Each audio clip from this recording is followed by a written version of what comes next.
the hardest part about failing that people battle with is not necessarily the failure, it's the emotion attached to the failure. Because we come from, human beings are social creatures. So that's why you live with your family. You don't live alone. That's why you live in a society and a community. That's why you go to a church.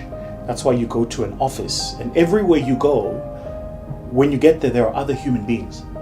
Human beings are social creatures. And a part of being a social creature is feedback. So you have the friends you have because you like the feedback. When you make a joke, they laugh. You go to the places you go to because you like the feedback. So as human beings, we're in a constant system of feedback. When you went to school, at the end of a term, you wrote a test or an exam for feedback. The hardest part about failing is you don't like the feedback because you don't know if you failed or if the business failed, because you are the business, you're the entrepreneur. And so you have to deal with these emotions attached to failure.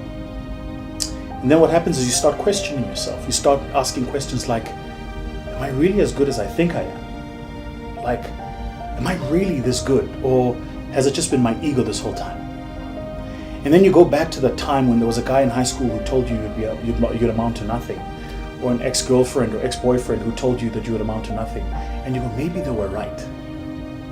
You know what's funny about human beings is if you wrote a test and you got 70%, your mind doesn't see the answers you got right.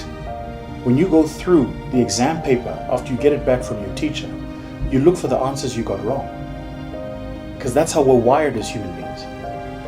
So if you have had 100 people tell you you're amazing and 3 people tell you you are useless, you will always remember the 3 people. It's what's called the imposter syndrome. So your internal dialogue starts being framed by negative perceptions of self, by self, based on the perceptions of others. So the real problem with failure is because it supports the 3 people who told you you were worth nothing, not the 97 who told you you're amazing. So for me, that was like the hardest part, right? Like the hardest part was having to understand that I was not that failure, that the failure didn't define me, that it was a moment, it happened, and and I needed to move on from it, and that failing doesn't make you any less of what you were. You're still great, you're still amazing, you're still smart and intelligent and hardworking, you're still all of those things. All of those things about you are true. The event does not define you. It's just an event. You're an athlete that showed up to run a 100-meter race and had a bad race. Doesn't mean you're a bad athlete. You had a bad race, right? The reason that's important is because even today, as I run my businesses, it's like the part of the internal dialogue I have to catch myself having is recognize when I'm having a bad month and when I'm having a bad quarter. That I'm not bad. My business is not bad. The month was bad. The quarter was bad. But I'm not bad. Because if you become your failures, you'll never succeed. The problem though, and this is the point I'm trying to get to, is we become our successes. Every time you succeed, you own your success. When you write your Twitter profile, what do you put there? Your successes. When you write your CV, what do you put there? Your successes. You go for an interview and people say, tell me a bit about yourself. What do you tell them?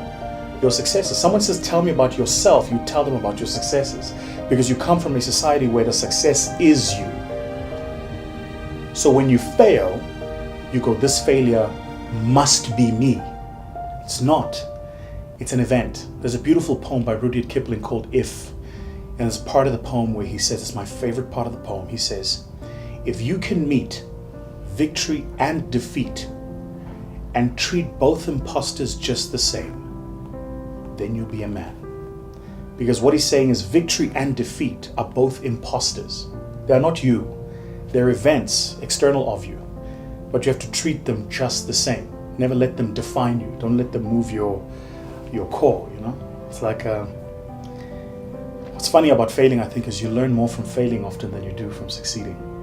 One of the challenges of living in the world today is people have an opinion about everything. It's a real problem. Like, it's a real problem. Somebody who doesn't live your reality, who doesn't face your problems, who doesn't know what you're going through, but wants to comment.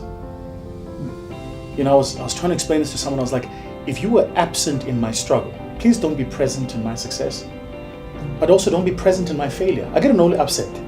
Be upset. So we live in this era today where people lack context. So Tandanani starts a business and the business fails. People don't go, why did it fail? What happened? They just go, Jendangati is a failure, right? I can't remember, somebody sent me a meme that was beautiful. They said, you'll never be criticized by somebody working more than you. So, and that's a point, I think, to anybody watching this video. Before you leave a comment, just ask yourself, are you working more than me?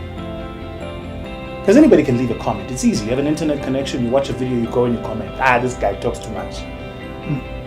Okay, but are you working?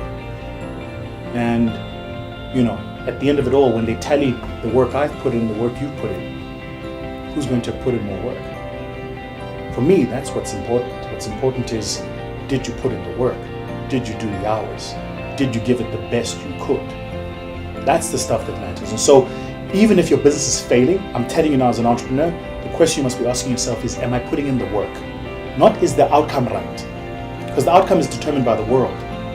Are you putting in the work? Are you doing the best you can? Are you the first person in, last person out? Are you being meticulous and methodical in your approach? If you do that and you give it the best you've got, then even if you lose, you don't fail. You lose, but you don't fail. Because you put in the best amount of effort that you could. Then you can look yourself in the mirror and say, I gave it my best shot.